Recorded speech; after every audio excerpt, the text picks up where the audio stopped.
So the true history of the United States of America. This should make for an interesting story to tell. When the civilization of Lemuria came out of the fourth age of man into the current fifth age of man, about 14,000 years ago, their elders decided that they were best left alone from the rest of the world for the most part. A very rigid, very orderly society, very benevolent by nature. But one of the things that was inherent in their culture was having small families. Families with more than two children were basically unheard of. 1 to 2 children per couple was the norm in the society. And they existed on this island nation in the Southern Ocean for about 8,000 years. About 3,000 to 4,000 years before the current era, this society realized that they were becoming susceptible to the global rise in sea level that was occurring at the time. Very large polar ice caps that were calving large icebergs into the water. And when these large chunks of ice would be let go and fall into the ocean, it would cause catastrophic tidal waves around the world. And these could travel thousands of miles. One of the ones that, in the end, really was kind of the final blow to Lemuria was reported in India, in their histories. So these were events that affected a great many people around the world at the time. They all had different explanations within their respective cultures for what was happening. But those on Lemuria were more advanced, per se, than many of their peers around the globe, at least during those days. And they were great mariners. They were very good at navigating the oceans, and they did this for the purpose of establishing trade. They sought to obtain these goods, these things from various points around the globe on a regular basis. But that did not work both ways. They did not export anything. Their individuals would go in and live among these other societies to ensure that these systems of trade were not interrupted. And the people of Lemuria lived a very comfortable existence, especially by the standards of the time. Now, as the Earth's weather, average mean temperature, was changing, it was causing the polar ice caps to let go some of that ice. And as these large glaciers would release these large, and when I say large, I mean bigger than anything that's occurred in modern time, en masse being released into the ocean would create gigantic tidal waves that the effects of which were felt obviously thousands of miles away. Now, many of these cultures at the time were not formally intertwined. Formal communication was not established, and they each came up in their respective cultures with different myths and lore surrounding these events. But those on Lemuria understood that their island nation in the South Seas and the Southern Indian Ocean was particularly susceptible to these large releases of ice and the devastation that would ensue. So began about 3,000 to 4,000 years before the current era, 5,000 or 6,000 years ago, a mass migration away from this island nation. And in various areas around the globe, these individuals came to live. And the table was set, so to speak, for them, because they already had individuals from their society established as individuals who were very prominent in the field of trade via the sea. Now, the kingdoms into which these individuals became settled, they were guests in these kingdoms. They were very wealthy, the Lemurians.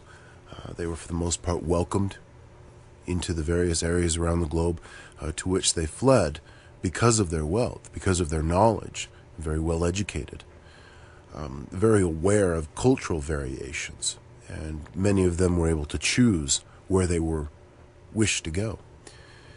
And a great many of them fled to Europe, what is now modern-day Europe.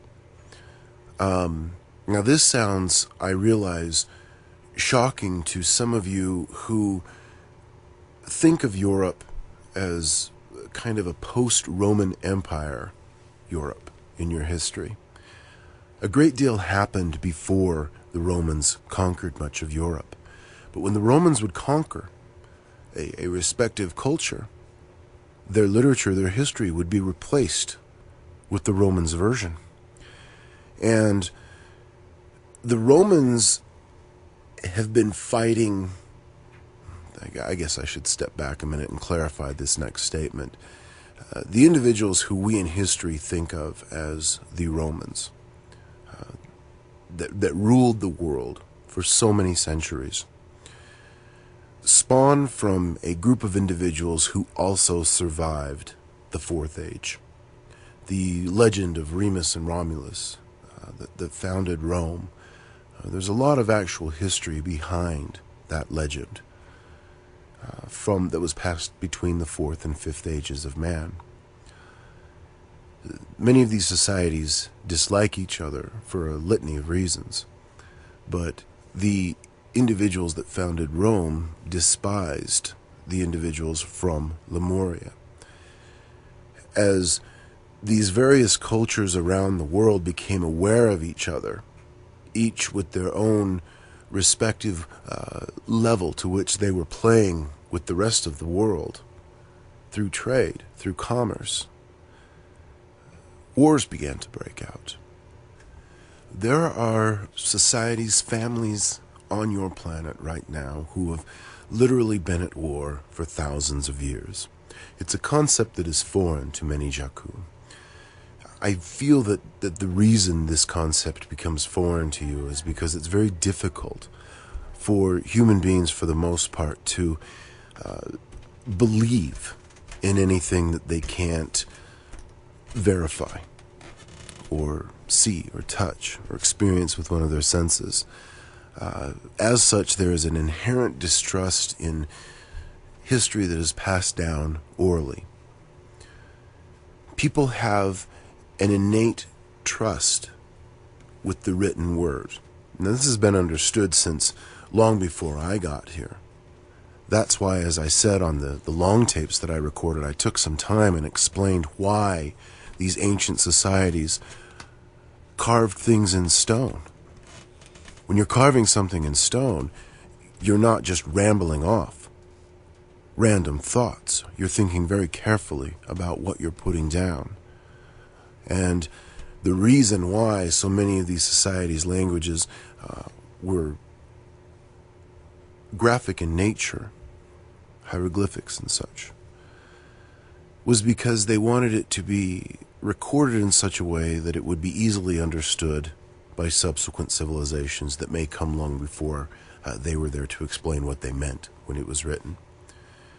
Now, the people from Lemuria existed on the underground for several thousand years this way, going from place to place around the world. They desperately wanted a new homeland. The individuals that had survived and kept this culture going believed that it was going to die out if something was not done soon. And let me think here for a moment.